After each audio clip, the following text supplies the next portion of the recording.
Hi, everybody. Please welcome with me Bianca Kotzen from South Africa. Bianca and I met a few weeks ago in Bali on my holiday, and she stayed in the same accommodation. And I was so fortunate to have little conversations here and there and to learn that she decided to stay in Bali and live there. So I'm really excited to share your story today, and thank you so much for having time to do this episode with me. Well, thank you for having me, Hannah. We talked already yesterday because this is actually take two. So we talked already about the fact that living in Bali means pretty much also having lots of tourists around and lots of people that are coming and going. And you already mentioned it, but I would really love to share it again. How do you deal with the fact that it's a little bit harder to create and connect with like long term connections and friendships? Is that a thing for you? Are you struggling, or how do you deal with that? Yeah, so like I said yesterday, for me, it doesn't bother me too much. But what is nice to know is that there's always kind of people around, and I mean, I'm a member of a Facebook group for like solo travelers, solo girls specifically in Bali, and there's like a meetup chat. So if I'm ever feeling lonely or feel like I want to hang out with someone, you just drop a message there, and there's always someone who's keen to do something. And so that's great. And I mean, like I often go out by myself, and I always make friends. So I think that like the balance comes in where I'm just constantly meeting the most like interesting people, and there's always like a supply of these people. So I mean, I do sometimes wish I had someone who was a little bit more long term, and I have made a couple of friendships that have been a bit longer, but inevitably everyone kind of moves on. So it's just part of the thing. But yeah, so like I said, I don't mind too much because I really enjoy my own company, and like I've kind of spent a lot of time like getting comfortable just like hanging out with myself. I mean, Bali was my first solo travel sort of adventure. I came here on holiday last year and I fell in love, and I was like, cool, I want to live there. So I think that opened up a different sort of side of me where I really get to just enjoy being my company and being in my own company.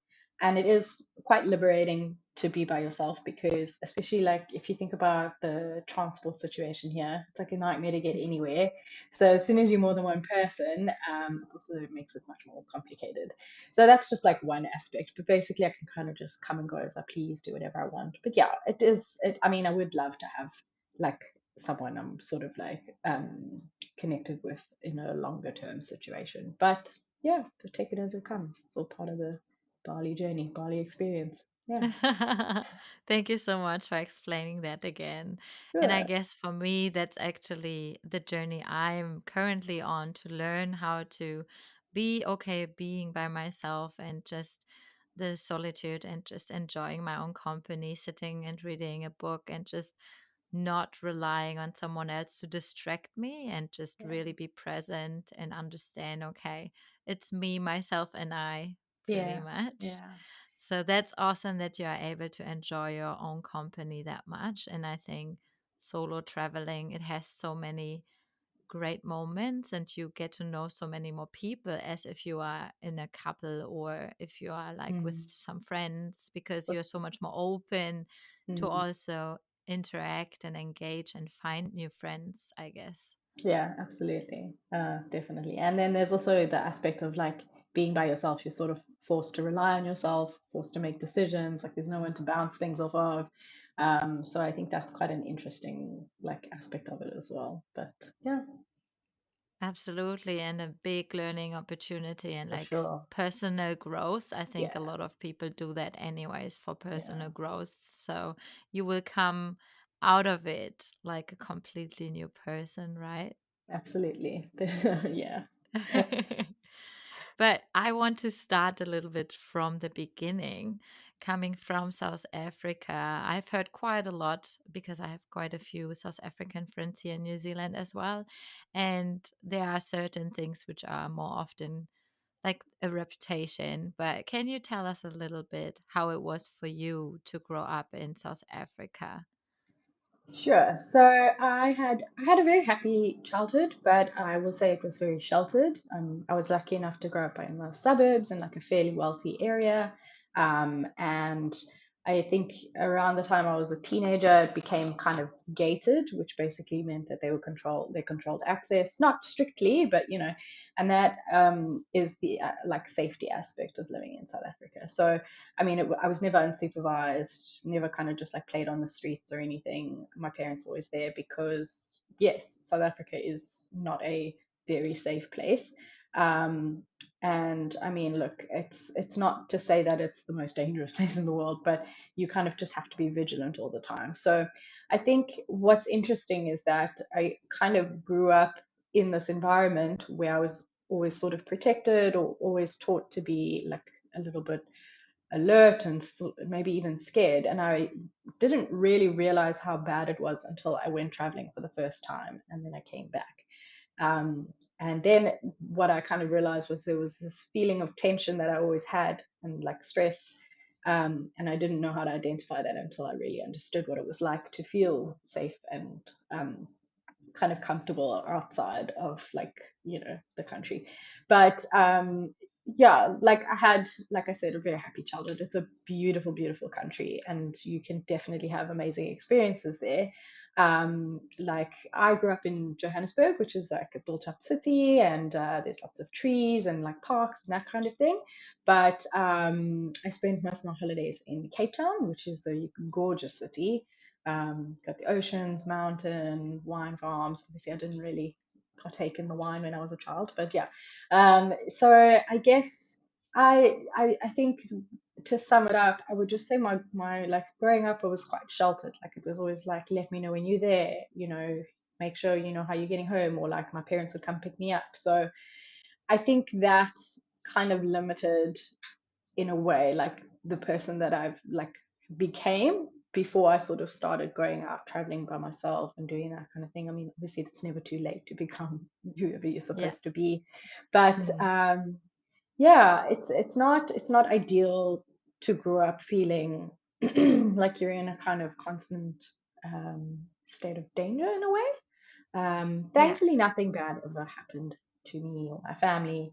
Um, but yeah, it happens all the time. So um, I don't want to speak badly about it, but it's the truth. And like, I don't want to Yeah. tell people not to go there, but like, you have to go with your eyes open. Yeah, Yeah. Yeah. Thank you so much for sharing that. I'm glad sure. that you grew up in an area where it was safe. Yeah, And I found it so interesting when we had that conversation in Bali that you said you have constantly this underlying anxiety, as you yeah, said as well, like you didn't really know what it was until you went out and traveled. And yeah. I guess you could fully feel safe and you Mm, knew nothing bad will happen. And then coming back home, back to being like alert all the time, like yeah, that's something probably there are a few other countries where people feel like that, but I think South Africa is definitely one of the countries where I hear more and more about it and where yeah, people just like don't really like there are such strict rules you follow yeah, without even questioning it to make sure you are safe. Is that yeah. how you kind of remember your childhood to be as well? Like just all these rules and you don't really, Mm, sneak out at night or do crazy things. yeah, yeah. No, 100%. And I think like, there's a lot of experiences that I would have liked to have had and I didn't get to have. Like maybe, like I can't really ride a bicycle because I guess my parents didn't want to come with me and I couldn't go by myself. So like there's that aspect, but yeah, and just like driving a car, like you can't pull up at a robot with your window down. And by robot, I mean traffic light. Sorry, that's a South Africanism.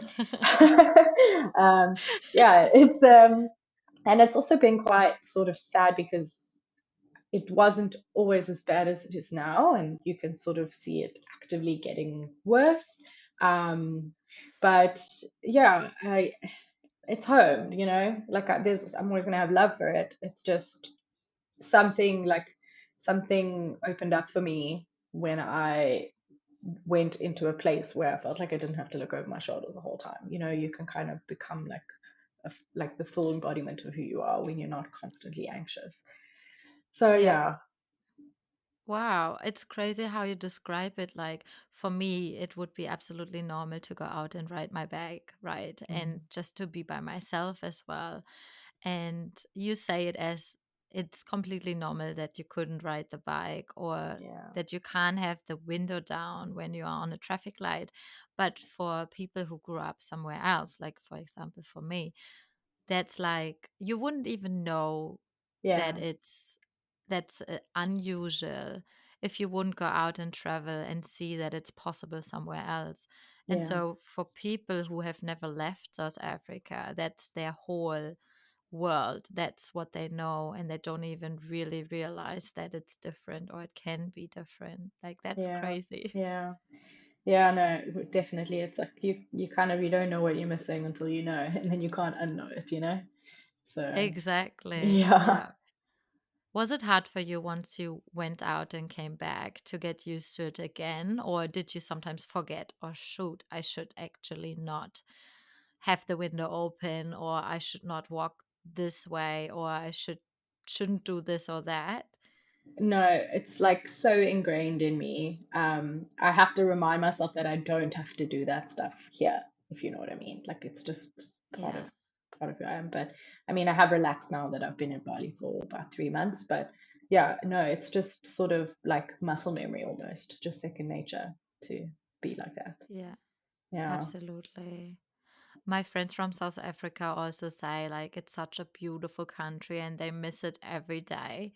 Mm, They wouldn't necessarily go back because they are also having this fear and want to keep their family safe. But yeah. they say, how did she say it? She said, you can take yourself out of South Africa, but you can never take South Africa out of you. Yeah. No, so true. It really is. Like, Y- Yeah. yeah, it's just who I you really are. would love to, yeah. I would Yeah. love to see the country, just like, Yeah. everything about it. Is there anything you have learned now since you're traveling more that you think people don't know about South Africa? Like a misconception or something where you are like, people actually have no idea? Well, what's been quite interesting specifically in Bali is that every time I tell like a Grab driver or any local basically that I'm from South Africa, they're so confused because my skin is white. So, I mean, Ah, I think a lot of them don't really know about South Africa, so they just hear Africa and then they've just yeah, like baffles them. And then like I've spoken to some people from like New Zealand and Australia, and a lot of them think that we all just speak Afrikaans, but that is also not true.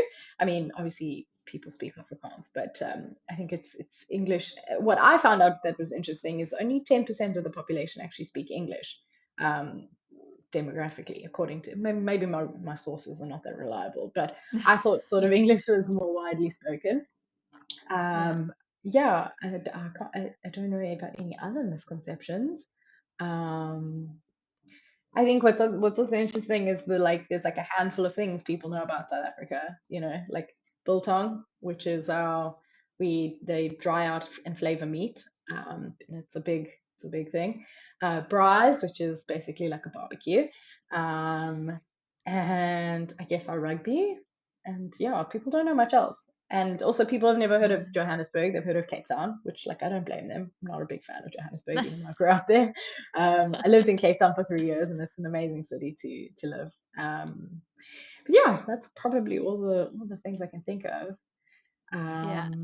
Yeah. That's that's cool. Thank you for that. Hmm. I think also some people, but probably not everyone knows, especially for me coming from Germany and then having Afrikaans, that there Mm. are some similarities and some words are the Yeah, same. So that's really cool for me. yeah, yeah. So, And I've been learning Indonesian, like to speak it. And there was a lot of Dutch influence when it was colonized. So there's actually a lot of Afrikaans words in Indonesian, which has also been quite interesting. oh wow. Are you Yeah. speaking Afrikaans, by the way? Not really. I mean, like Yeah. I can string a sentence together if I really have to, and I can probably understand if people speak slowly enough, but no, not really. Yeah. Yeah.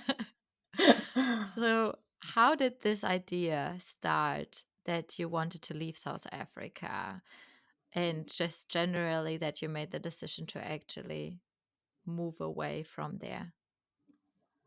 So I think basically what happened for me was I had a very sort of like chaotic and maybe even a little bit traumatic year in 2023.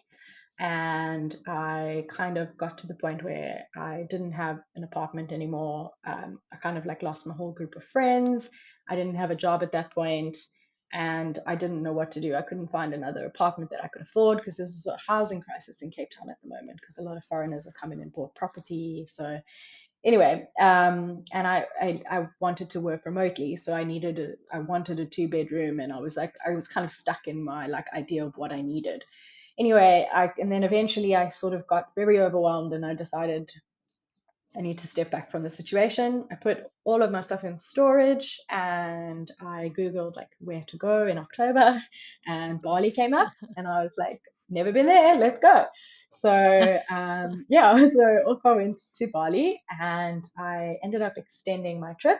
Oh, but also a little side note was I've never traveled alone, so I'd always done group tours. Like I used to travel with like G Adventures or Top Deck, and I loved it. And that was my plan for Bali, but I booked my flight and then I kind of didn't book my spot on the tour in time. And Ooh. it was like 3 days. I don't know what I was thinking or why I didn't book it sooner. But anyway, it was 3 days before I was supposed to leave, and I was like, shit, there's no space on this tour for me. And I was like, you know what? I'm gonna try solo traveling. And so I, yeah, I was like, if I don't like it, I don't know, I'll figure it out, whatever. So I planned on following the tour that the group was doing, which started in Jakarta and moved like across Indonesia and then ended sort of in Bali. But after about a full day in Jakarta, I was like, I have no business trying to go all the way across Indonesia. I've got like no experience. I have no idea how to navigate this. I don't speak the language. So like I was panicking and I was like, I need to go home. And then I think it was like my brother's girlfriend. She was like, just fly straight to Bali. And then if you really want to go across Indonesia, you can work your way back. Because like I was leaving from Jakarta. So I booked my ticket to Bali. I booked accommodation on the morning at the airport. It was a very like crazy, disorganized holiday at the beginning there.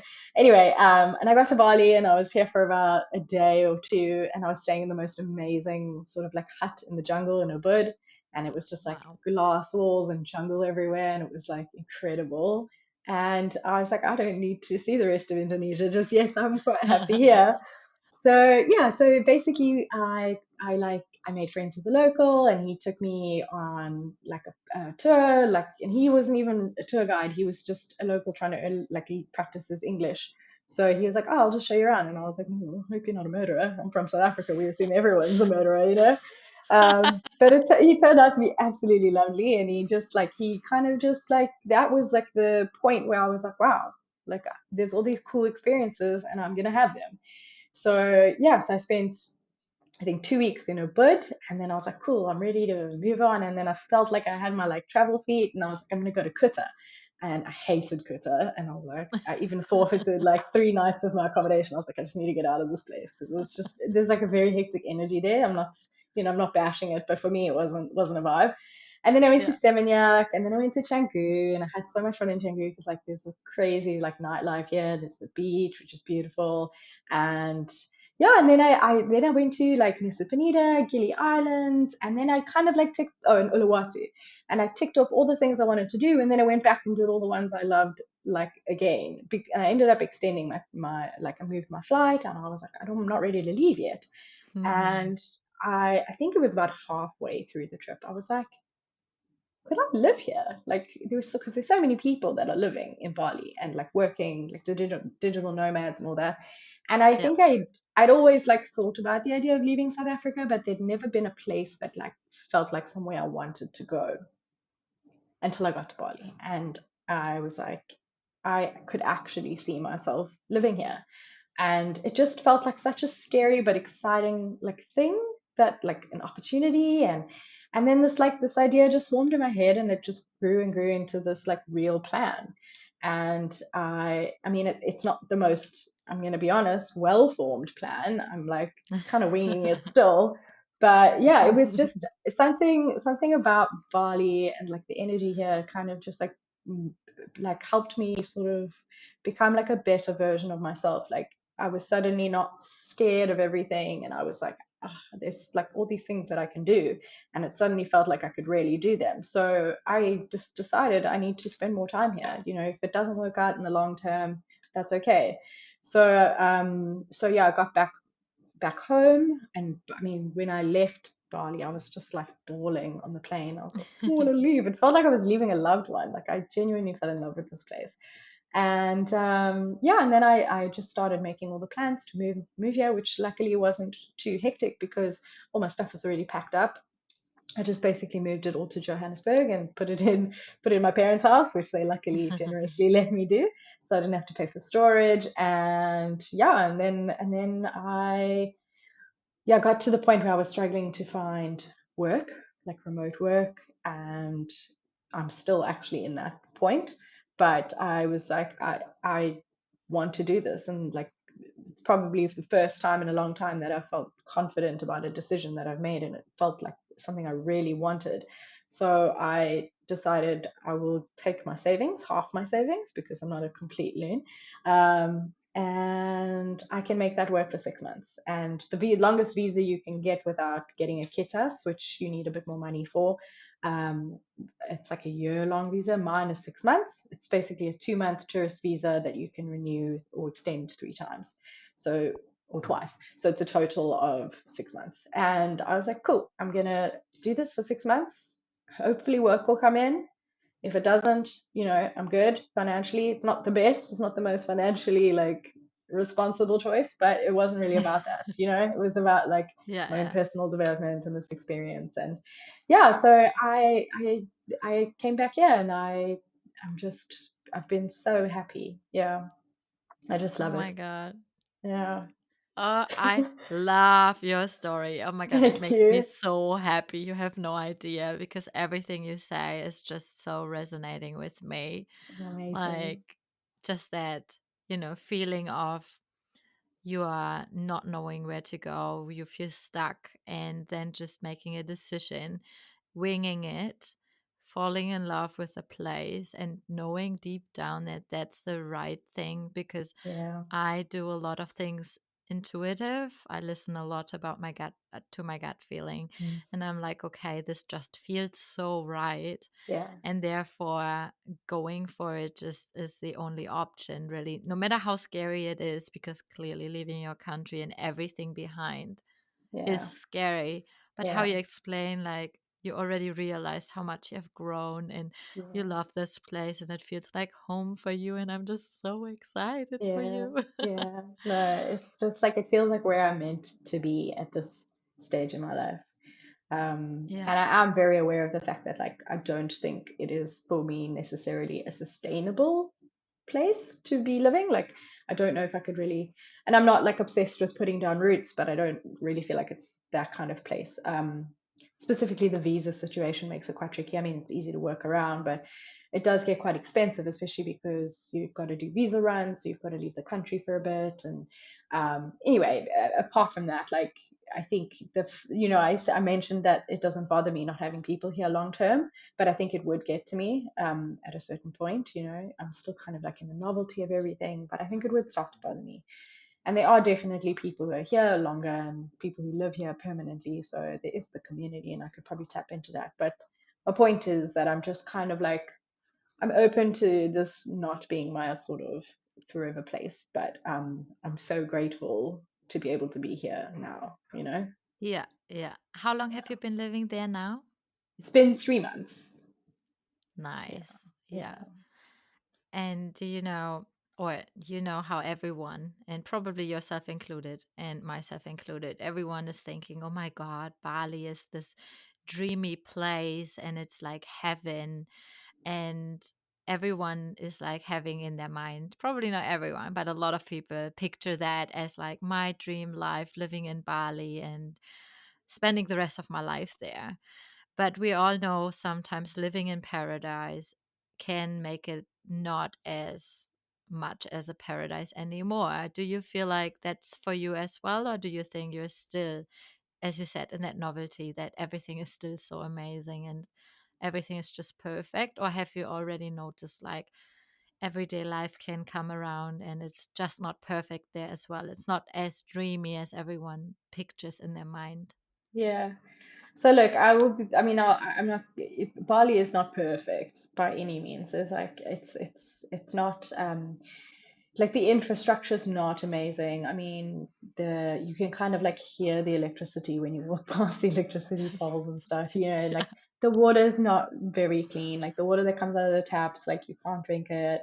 I have a filter on my shower because it damages your hair.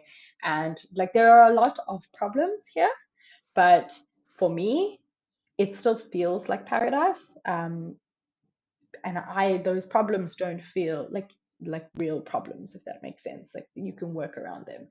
Um, and I think that, yeah, so the novelty definitely hasn't worn off yet for me. And there's also just something about specifically the locals here are like some of the friendliest, just most amazing people that I've ever encountered. And I think that's also so good for me in contrast to what I experience at home, because there's a lot of sort of like grumpiness and like racism, and it's not really like a super pleasant environment. Whereas here, everyone I interact with, it's like a great experience. So I think it still feels very much like paradise. And I mean, you wake up and it's warm every day, and like for me, that's perfect. So, and look, I haven't been here during the rainy season, so I think that will be a different experience completely, especially if you're in somewhere like a bud, because I think the mosquitoes get a bit like out of hand. Yeah, but I don't know. I think at some point maybe it would wear off, but for now, yeah, I still absolutely love it. Yeah, Yeah. And yeah. can you mention again what your occupation is? Because you said you want to work remotely and you struggle at the moment, but maybe you will get some more work in. But what is actually your work? What can you do? Okay, so I'm a copywriter by profession generally, but I prefer to just call myself a writer because I can sort of like, obviously I can write. So I'm actually busy writing a novel at the moment, which is like a little passion project for myself. Wow. Yeah. And Awesome. also I've been wanting to do that for a really long time, and I figured, okay, I'm not working, so I want to keep sort of like honing my skills and do something that brings me joy. So I've been doing that and I've been loving it. But yeah, so what I normally do is I work as a copywriter. So I will kind of come up with concepts for campaigns for brands who want to sort of like advertise a particular product or, service, that kind of thing. And if it's not, it's not always conceptual, but if they need copy for like a flyer, a social post, emails, newsletters, that kind of thing. Yeah, so I basically will write the words for that. And then usually I would work with a designer or an art director who would bring it to life visually. And yeah, I mean, like in the past, I've worked for mostly advertising agencies in South Africa, and like I've been in this industry for about 10 years and I've got like a lot of cool stuff in my portfolio. But basically what kind of happened, obviously COVID happened and then everyone was remote working, and that was great and I loved it. And that's actually when I moved to Cape Town, because I was like, oh, I can live anywhere, I'm going to go there. And that worked for quite a while after COVID, but now everyone seems to want you to be in the office again. Or they have like a hybrid policy, which isn't really even a hybrid policy. It's like you can work from home one day. But yeah, so that's kind of like why I've been struggling, because I used to get all of my work through like my network, and they were all big ad agencies, but now they aren't really interested in remote workers. So that's why I've been struggling. I mean, I've been reaching out to sort of more international companies, applying for lots of jobs on LinkedIn and Seek, and I can't remember the other one, but yeah, just nothing's really panned out yet. So, I mean, I'm getting little odd jobs here and there, which is great. But yeah, I don't know. That's why I'm not 100% sure I can stay in Bali, because if I can't afford, to live here Yeah. by working remotely, I'm gonna have to go back and work in an office. Mm, Oh. gross. Yeah, that's But salted water. ideally, like if you actually manage to find a job that will finance your lifestyle over there, would you consider staying like long Yes. term? Because no one really knows what happens. Like, we can say, I want to stay here forever. And then after 10 years, we are like, oh, I guess I go somewhere else. I think that I probably would want to stay here for as long as possible. That's how I feel now. Obviously, that might change. Um, but yeah, like if I can sustain this lifestyle and if there are no other sort of like opportunities that present themselves, which I'm very open to as well, um, yeah, I would absolutely stay here. But I do think that coming here and living here and making this like leap has sort of put me in a bit of like a transitionary phase in my life where I'm like, you know, I could now, I feel like I could now live anywhere. And I would be open to that experience because I think, this has taught me so much. I've grown so much living here. What have I got to lose kind of thing. Yeah, So yeah, yeah, I absolutely understand that. I feel yeah, like I can see myself in that too. It's just that trust and openness that whatever opportunity presents itself, you kind of have the ability to just go for it and to yeah, just take it. And if it feels right, you can just move. And it's like you don't have to settle down. For me as well, I'm out of a relationship now. I'm not bound to this country at all. Like I yeah, still feel like home here, but I'm also like, who knows if mm, something happens at home, maybe I move closer to Europe yeah, again, or I never know what will happen, or maybe I manage to find something that makes me be able to go more often to see my mm, family, but still live sure, in New Zealand. Like just to be open and see what happens so that you don't limit yourself, I guess, as well. And I yeah, think positive experience are just like telling you it's possible. You don't have to be scared. I think yeah, it's this mindset of it's scary, but you do it anyways because absolutely, afterwards you're not scared of it anymore. yeah, yeah, 100%, Yeah, yeah, that's I also feel like, and that's kind of a transition to the next yeah, topic. Like we are having like kind of similar mindsets, and I think people who are having similar mindsets are attracting each other in some aspects, that we will find each other and we will be like, it's easier for us to connect and to just get definitely, like have that understanding. And Bali, of course, is like such a big part of mindfulness and yoga and spirituality just in general. How do you feel about that in Bali? Like, what's your experience around that, and how are you thinking about that topic? So yeah, so I've kind of like been on like a journey towards becoming sort of more spiritual and that kind of thing since before I got to Bali. But when I got here, like specifically in Ubud, my mind was blown. I mean, I like bought kind of, I think it was like a 5 class pass at a place called Yoga Barn. I mean, then there's like a million yoga places you can go to in Ubud, and I'm sure they're all equally amazing. But I just sort of like loved this place. So I just kept going there, and also I bought the 5 class pass. But anyway, so I didn't just go to yoga. I went to sort of like meditation classes, and then I went to, I think it was like a feminine mysteries circle or something, and they have like all of these things. I mean, I've done sound healing since I've been here. I've done to like breath work. I've done to like it was like a chakra activation process, like it's, and I'm going to like a kundalini activation process next week. So there's just so many of these opportunities to like expand on that if you're interested in it. And that's not to say you can't find them elsewhere, but there's just like a community that makes it feel like the natural thing to do. So, a lot of people are kind of opposed to what we call the woo-woo, but I mean, I love it, and I love that it's such a part of life here. Um, and I think there is an aspect of it. being sort of marketed to tourists, and I think some people do sort of take a bit of a, you know, not I don't know how to say it, but like they take advantage a little bit. But like, I mean, I think that you've never really got anything to lose except maybe some money. I think all of Yeah, these yeah, experiences are worth trying, and I've just all of these classes that I've gone to have been like at the very least interesting and at the most a little bit life changing. So I think when it comes to like the yoga, the spirituality, the mindfulness, that's part of what attracted me to this place so much. It's just part of life here, and I mean I love it. So yeah, I love yeah, all that stuff. I'm not yeah. even embarrassed. Honestly, I have to admit, for me, it's the same thing. Like, I grew up Catholic, so I was in that kind of sense religious, but then Right.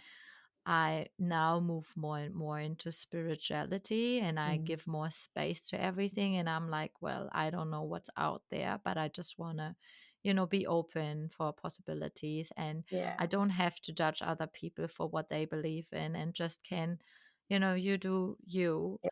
And also with like, I'm tapping so much more into yoga and mindfulness and like energy work. And same for me. I'm like, what do I lose except maybe money? But Yeah. if I don't feel any change, then that's okay. It was interesting, as you said. You have probably learned something new, and it's just amazing to meet new people as well. Yeah. So I totally feel you on that.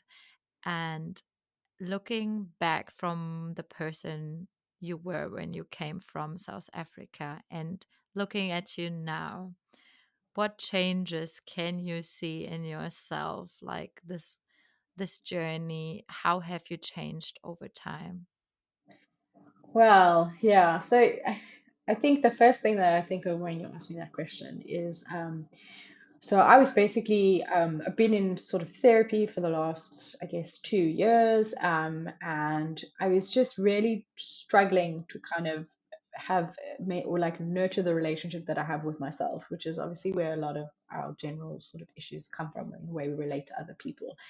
And I think I understood all of it on like a cognitive level and I believed it and all that stuff. But after some time in Bali, I could like fully embody everything that I'd learned through therapy or everything that I've been trying to sort of like grasp. It just kind of like it was almost like pieces fell into place and it just became true for me. And I mean, I'm not saying Bali is 100% the reason, but it definitely was a bit of a catalyst. And I think it was partly that I had to back myself, like I had to be like, cool, I'm just going to make this decision. If it doesn't work out, I'll figure it out because like that was the only option. So I think like since then I've become sort of like I'm much nicer to myself. I'm much braver. I'm much more sort of I guess optimistic. I'm very like go with the flow, like nothing really bothers me. I say Mm. that, but I mean obviously that's not true all the time. But it's Yeah. just like a thing that sort of happened since I came to Bali. Like I'm just like "Ugh, it is what it is." In fact, I say it is what it is so often that I even got it tattooed on my arm here. But so Nice. yes, I think I've just become a much more sort of relaxed, like at peace kind of person, and I'm much more sort of interested in experiences and being present and kind of just like taking in everything. Then focusing on like what's missing in my life and what I need to do to get it, and I've just sort of accepted that like my journey is my own and there's nothing wrong with it just because it doesn't look like someone else's. Yeah, Yeah, and that stuff has all just become very, very true for me in the last sort of like 6 to 12 months since coming on this little adventure. that sounds super awesome. Really, I'm super happy for you. Thank you. Yeah, Also me too. thinking about all these things that happened to you in South Africa with like no job, and you mentioned like you lost a circle of friends as well, and that must have been quite hard. But do you think that pushed you out as well? Because for me, I think a big group of friends, even though I have a big group of friends at home and it was hard to leave them behind, but if you kind of don't have that anymore, that's pretty much a big thing for you to just, Yeah. you have that, not nothing holding you back in a way. Yeah, yeah. No, it was a huge thing. And that's why I like, I guess when we were talking about religion and spirituality, I've kind of come to feel like kind of like the universe is kind of my god, and I feel like like it's there's always a bit of a plan in the works. And as painful as that experience was, firstly, those people that I was friends with weren't really my people, as I realized afterwards. I mean, I'm grateful that I had the experience of being friends with them, but we didn't really actually have that much in common. And I'm better off without them. And the whole thing pushed me to do this thing where I came to Bali, and obviously, I mean, you know the rest. So absolutely, like but that's been my experience with most of sort of like the painful experiences in life are often the most valuable, because you if you don't get yourself there, so things will happen that'll get you there. Like you'll always end up where you need to be, if that makes sense. Yeah, yeah, I Yeah. totally get that. I also am at the point where I'm like, what needs to happen will happen. And just, Mm, I think learning, my biggest thing I'm currently working on is learning to let go and to just mm, let everything happen, be open for opportunities. Like I'm not sitting in my chair waiting for something amazing to come to my life, but yeah, yeah, I'm yeah. like being active, going out, doing my networking, and just trust Opening the yourself up to it. process. Yeah, yeah. Absolutely. And then just, I'm really good at holding on for too long. No, So I'm also learning that now, that it's okay. Like people will come and go, and it's okay if people decide to be out of your life. It's okay if people don't want to be part of your life anymore. yeah, It's painful, of especially course. I always had like a massive fear of loss, and just would then have that anxious attachment, where you, as soon as something moves away, you are kind of holding on to it even more. And Yeah, that's like a big learning opportunity for me now as well, to just let it be, sit with the emotions, and just accept that that's just life. So yeah, I can yeah. relate But to it's hard. that. I mean, that doesn't come naturally to us, you know what I mean? Like, so it's something you Absolutely. have to really learn how to do. It's not Yeah. easy. And one Yeah, day you get it right, and the next day or week, you absolutely. might be Yeah, right back to old habits, and you think, oh yeah, my God, how could I get there again? But it's like yeah, curves, right? It will work, and then another day you struggle with that, and then another day it will be perfectly fine again. for So sure. I think half the battle is just being aware of the fact that you are slipping into, if you can recognize that you're doing that, you're already in a much better position than you would have been before, if that makes sense. absolutely. I guess Yeah. self awareness is like a big part of being able to grow in the first place. Because if you think already that you're amazing and you don't see any improvement or potential that you could change or could be Mm. better or learn from other people, like if you don't have that self awareness, it's quite hard to actually get Yeah. out of your habits, and to just be non-judgmental and open to other people's opinions, and just see that there's not only one way. So Absolutely. Yeah. Yeah. I guess self-awareness is the key to a lot of things. So I'm super glad that you found your way, Yeah. and I'm just really, really happy for you, because you are living the life that I also always feel in my heart is the right way to do. And I'm hoping a lot, like that's one part of why I did this podcast as well. I want people to listen to it, and or to watch it, and then be like, okay, I have this desire to go out in the world, but I'm too afraid. But all these stories make me feel like I can do it, and they have done it, and when they can do Yeah. it, I can do it. And just trust in themselves as well, and maybe then take the leap of faith and also be like, okay, I'm just, booking that ticket, or I'm Yeah. doing this solo trip. It doesn't have to be moving abroad straight away. Mm. So that's what I'm hoping, that, we can motivate other people. We can give them some trust and strength and Yeah. just motivation.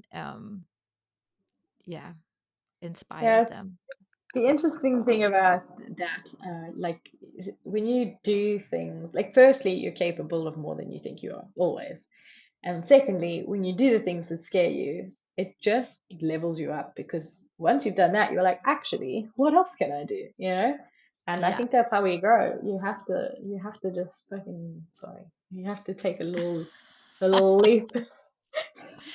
Yes, Um, yeah, yeah, exactly. I always said you have to do the things that scare you the most because that actually gives you the most. yeah, But yeah, 100%. Yeah. of course, it's not always easy. I know it's easier said than done. So I'm not judging anyone who is not able to do it yet or who is like just Mm. Mm. like one step away or 10 steps away. It's okay. Like everyone will get there eventually if they really want to. And if not, that's fine Absolutely. too. Yeah, Oh my 100%. God. Yeah. Thank you so much for your time. Thank you so much for having me. I'm so happy that we got to talk about that. And I end every episode with my quick three questions. It's pretty much like rapid fire questions where you just do Okay. one word, one sentence. Sometimes I extend it a little bit, but in general, that's what it is about. Okay. So, question number one, since you're living in Bali, your best life, and you live in paradise, what do you miss the most from South Africa? Clean water.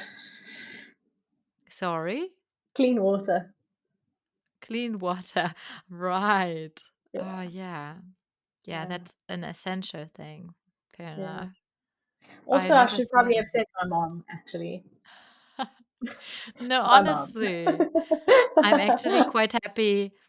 A lot of people say family and friends because that's just the normal, like, of Yeah. course, we do Yeah. miss them a lot.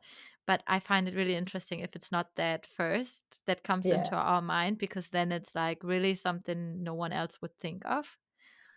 So, clean water is a really great answer. Yeah. Okay, question number two.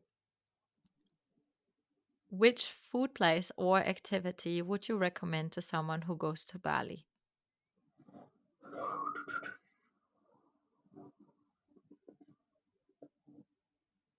I think. Oh my gosh, there's so many. Hang on. I'm panicking. Uh, do you know what? It's expensive, but it's such a cool vibe. La Brisa. It's a beach club in Canggu. Ooh, Yeah, nice. yeah, That's good to know. yeah. I will also note it down in my mind just for the next time. Cool. Thank you. And the last question. What advice would you give someone who would consider also going out, leaving their home country, and just taking that leap of faith? I would say probably just do it. If you don't like it, you can come back. Yeah, Nothing is set in stone. that's a good one because it takes a little bit of the anxiety away, I feel. Yeah, Yeah, I mean, of course, some people don't have the choice to go back if it's like, sure. Yeah, running from a yeah, war or something. But I guess in general, that's a different Yeah, yeah, that's a yeah, different circumstance yeah, anyways. Yeah. yeah. But I guess, I mean, even if the answer isn't like do it, if you don't like it, you can come back. If you don't like it, you can leave, basically. You can go somewhere else. Like if those sorts of options are open to you, it depends what passport you have. Like Yeah. me as a South African, I don't have a lot of options, but yeah. Point is, just do it, you'll figure it out. Is that because of your passport? Is it not accepted? Like, is it Um, so hard everywhere? Well, for example, I was like playing with the idea of moving to Australia, and it's really, really, really difficult. So, as in to get a visa where I can work, I can go there on a tourist visa. That's not such a big deal, but to move there is really, really challenging, and it's very expensive, and yeah, it's just a lot of like hoops to jump through. Same with the UK, same with the US. So, yeah, it's a bit of a thing. Very few Yeah. countries that just kind of let us in. Fair enough. Yeah, yeah. Yeah. I mean, I have to admit, it wasn't that easy to get visas sorted in New Zealand either. Mm, mm, Um, and I guess tourist visa are way easier, of course. sure. Yeah. Getting like work visa done is always a little bit tricky, but yeah, Mm, some countries make it a little bit easier for immigrants than others, that's for yeah. sure. Yeah. Yeah. Anyway, it is And what it is. and then of course some passports are easier than others. That's just the reality of it. Like, Yeah. yeah. But thank you so much for sharing that with us. I You're loved very it. welcome. Thanks, I'm Annie. feeling really inspired again, and I Good. have a lot of ideas of what I want to do in the future. But for now, thank you so much. I really appreciate it, and it was great to have you on this show. Thank you so much.